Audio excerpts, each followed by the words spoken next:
The main problem in Yakima County is there are so many people who are, if they're not living below the poverty level, I mean, they are just right there living paycheck to paycheck. Yakima County has, at one time I know, it was the highest poverty level in the state.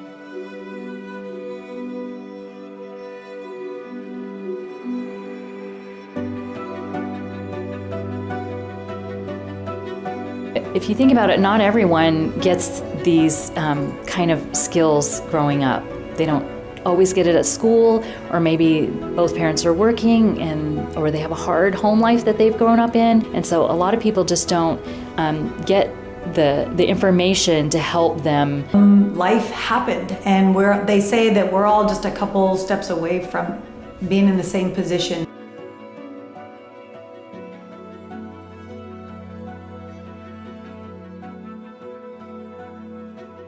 When people are struggling just to make, I can't even say they're making a living. It's below that. And so a lot of them, they don't have a dream. They have nothing in life because all they see is dealing with their issues right now. I've asked the question, do you have a mentor? Do you have someone that you can talk this through with in your life? A parent and, an aunt, someone? And most of the time it's no. Sometimes it's like they don't feel like anyone cares. 10 to 15 families a month that are saying, yeah, that's something that I think I need. Now, they don't all show up for an orientation, but even just having that many every month, which has been, I think, the last probably 6 months, I would say that's been the number of people who have expressed that type of interest. I mean, they have jobs, they're working, they're the kind of people, you see in the grocery store, you see them where you go. There are all types of participants, and they come from all different walks of life. There could be the single mom, the pregnant mom, an elderly person. They're just families that are struggling. My name is Jacqueline, but you can call me Rocky. And so before Love Inc., I had just found out I was pregnant with my second child. My husband had just started school. So this was all 2024, January. My husband started school in Perry Tech. I found out I was pregnant July. And so then just a lot of emotions, right? We had our first daughter already. She was still little. Immediately just fear, right? What am I gonna do? What are we going to do? How is the newborn stage gonna go while he's in school? Finances didn't even start there. So I was just extremely scared, extremely scared. It took me a while to reach out because it's hard for me to ask for help. It always has been. I always think I'm gonna do it, I can do this. And we got to a point where my husband was working part-time. We were having trouble, we were just drowning in debt and having trouble paying our bills. And finally I just said, you know what, I'm gonna reach out. I'm just gonna do it. And I reached out and I received a call and I got interviewed and I went to the first financial fitness class or orientation in October of 2024. And that's kind of where it all started.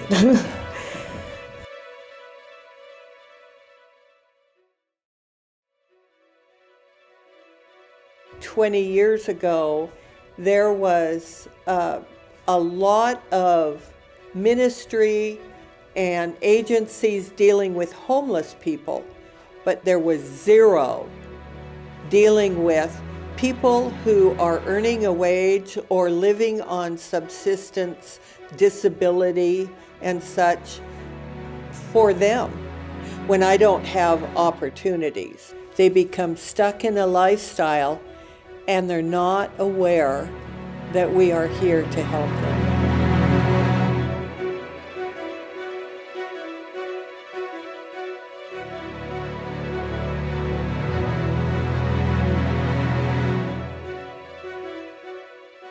When Love Inc. starts, we start as a clearinghouse.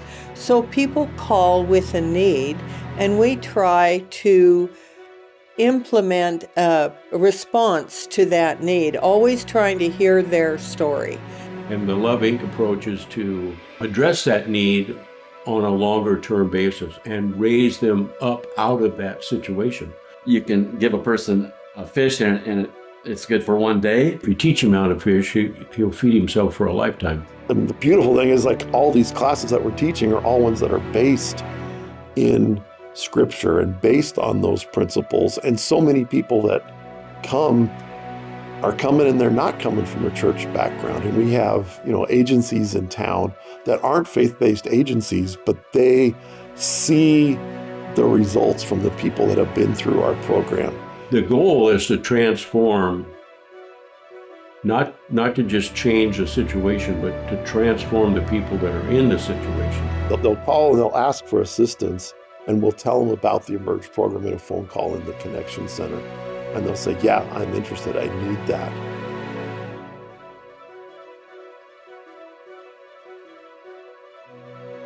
Or I volunteer on Tuesday nights with the Emerge program, which I do financial mentoring. I teach a couple classes and really just get to chat and get to know them. There's financial fitness, which helps participants with budgeting and kind of just learning where their money goes. There's also affirming potential. This helps the participants learn kind of about their past and how they've kind of got where they're at, and then where they're currently and where their hopes and dreams can be for their futures. There's a boundaries class. That class, obviously, like the title, just kind of helps create boundaries and teaches people what boundaries are. There is a cooking on a budget class, small mechanic help class, the new class of Practicing the Way. I'm also the facilitator for the Affirming Potential class. That one's a little hard for me to describe, even though I facilitate, because there's so much wrapped into it. But that is where the dream tool comes in, and dreaming, helping them find a dream, a life purpose statement. Love Inc. is not going to perpetuate this victim mentality. So they're going to take initiative, and that's what Love Inc. is good about. That's their one of their thrust is to give a hand up, not a hand out, in coordination with churches. And you know that they had to work for it. They're having to do those changes for it and earn it on their own. But more than anything, they're getting that self-worth, and we are seeing the fruits of everything. When I did the orientation, we had just taken out a loan to pay our rent. So we were definitely just scraping by, doing what we could. And I thank God that we were even approved for that loan, because like I said, we were in debt. And I told my husband, we can't do this. We cannot do this. We need to ask for help. We need to do something else. And we did. Every month that I was in Love Inc., we were blessed in some way. There was always some sort of blessing. And thanks to Love Inc., we knew what to do with those blessings. They didn't just get spent wherever or with whatever. Him and I were like, money comes and goes, right? Money comes and goes. Oh, well, we spent it. It'll come back. But it got to a point where it was like, money's just going. What are we gonna do?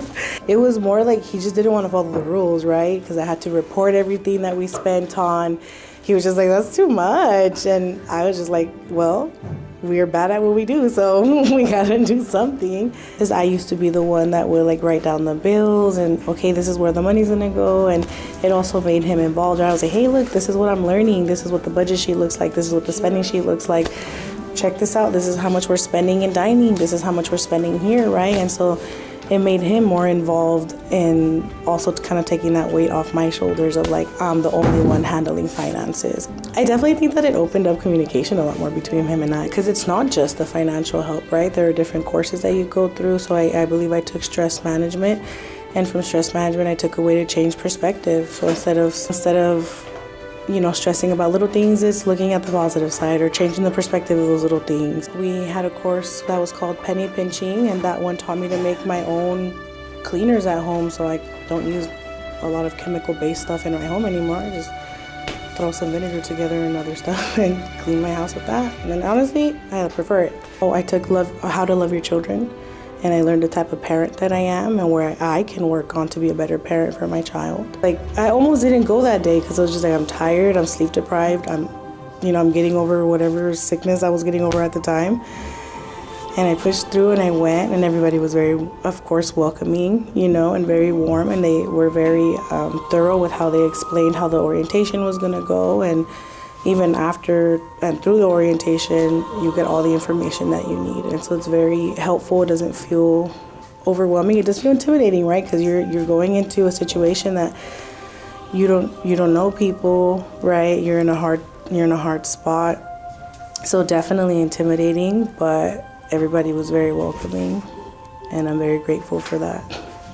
It's just such an amazing opportunity to see Love Inc. be able to come alongside these people and care and listen to them and let them feel loved and heard. At the end of a phone call, when they have somebody that cares about them, that listens to their story and prays for them at the end and just shows them the love of Christ in that phone call, and just the difference without them receiving any kind of tangible assistance at all, just that hope of knowing there's somebody out there that cares and that wants to help for so many people, that's just the beginning of a lifeline. So make that first call, and from there, we'll give them direction, tell them how we work, and encourage them in their journey.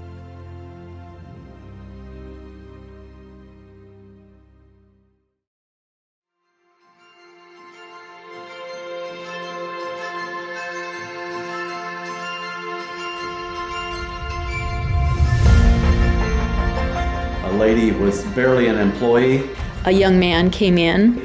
and struggled. She didn't want anything to do with Love Inc. I mean, he talked about being stabbed by his dad a couple times when he was young, growing up on the streets, becoming an addict, had 2 young children taken away from him. This gal finally succumbed to coming back after about a year or 2, and she learned some real skills, and she's not just an employee now, she's an employer and employing several people. He's attending our Emerge classes on Tuesday nights, and there he gets instruction, encouragement, positive role modeling, stay on the right path and come to know Jesus and have that power and love and force in his life to help him keep going.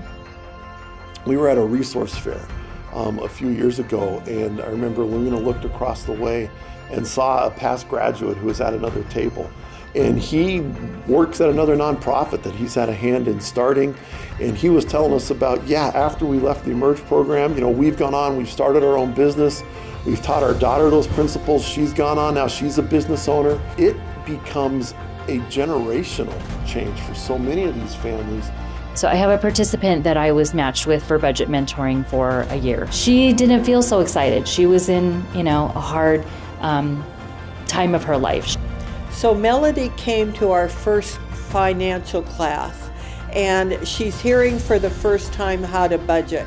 And she realizes in that first class her shortfalls. She had stayed home to raise her baby for a year, so she hadn't worked for a year. She was living on some money that she had put aside, and she knew that money was going to run out. She and her little son lived with her parents, but she was now making money, and she didn't know how to budget it in such a way that she could move out. I was excited when I first met her because I saw that potential of what her life could look like in 12 months. And as that time went on, she was able to get a job, find a trustworthy person that was watching her child. She also set some goals during that year of future career goals she wanted. She paid off some debt. She was able to put together a savings. She came for the financial budgeting, but when a participant signs up for that, they are also linked with a class called Affirming Potential. Everyone has potential. I reminded her at graduation, to remember the first night that we met?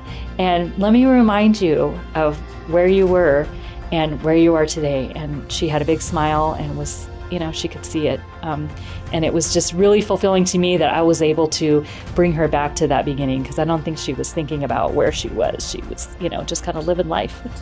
So in this particular class, we were not talking about salvation. We were talking about budgeting.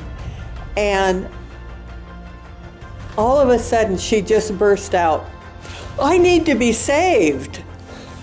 I went, whoa, that just doesn't happen. And so I just leaned back and said, "Okay, tell me your story." One of the biggest things that I will say is that if you feel like you need help financially, spiritually, just ask for it. Don't be afraid to ask for it, because fear holds us back from everything and anything that we want to achieve. And it'll hold us back from the blessings that we don't know are there for us. For me, it was Love Inc. When talking to somebody who has a specific need, or is depressed, or is searching for something else in their lives, it's really important for us who know about the ministry of Love in the Name of Christ to tell them to call Love Inc. Have that number memorized, and to share with them what they're going to hear on the other end. I'm able to confidently tell you that I can budget my money, that we're paying down debt. I can tell you that I learned to love my children better. I can tell you that I learned about myself, and I now have hobbies, and I like to read, and I like to junk journal, so don't let the fear hold you back from your blessings. Love in the Name of Christ is here in Yakima to help them. And that encouragement may be the one impetus to move that person out of where they're stuck.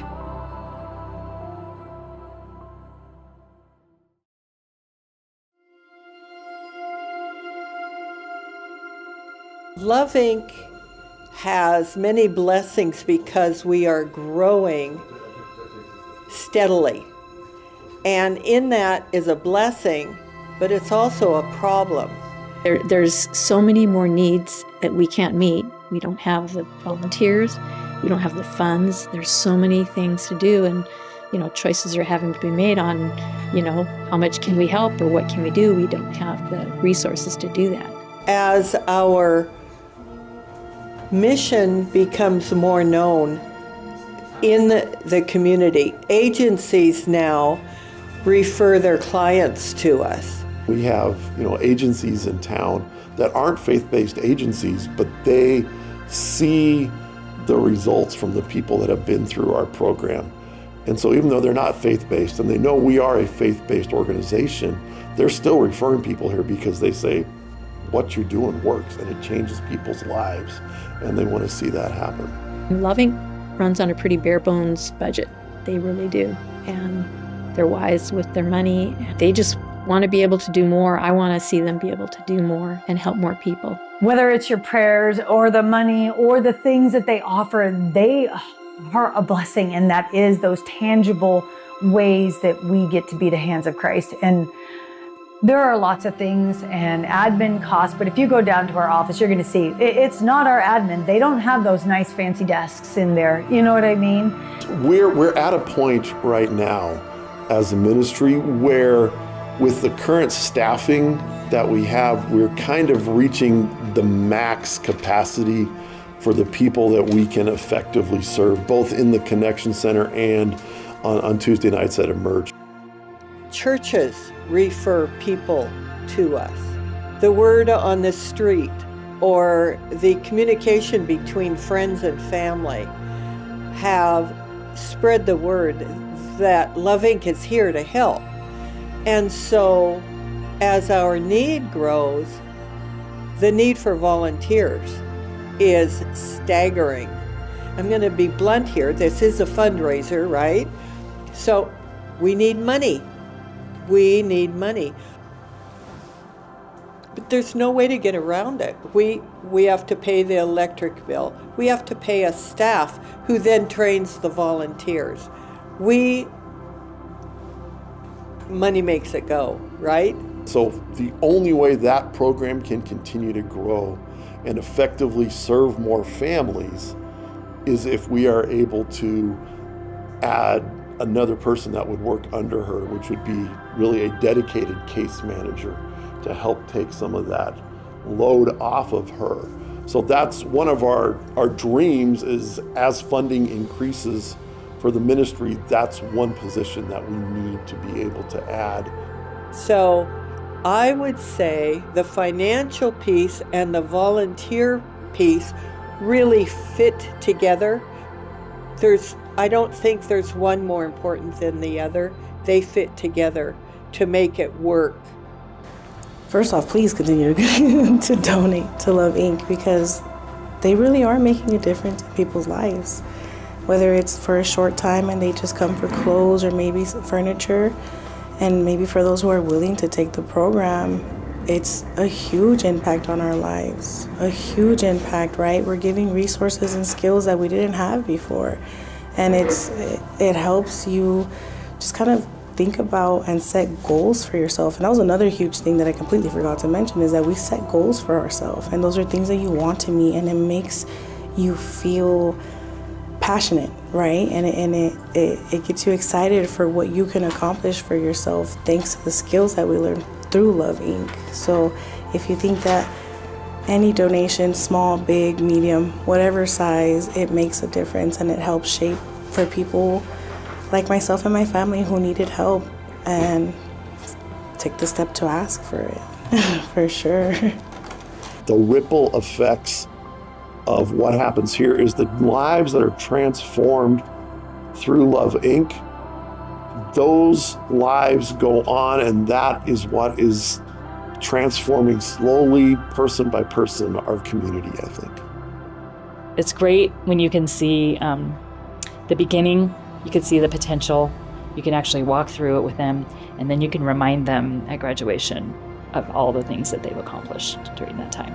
And I do want to give a special thank you, right, for anybody who has donated, everyone that volunteers their time, all the staff at Love Inc., because they were a huge blessing in my life, and they definitely made a big change in my life, not just financially, personally, spiritually, and I am so grateful for that. I thank God most of all for putting these people on my path, and I pray for them all the time.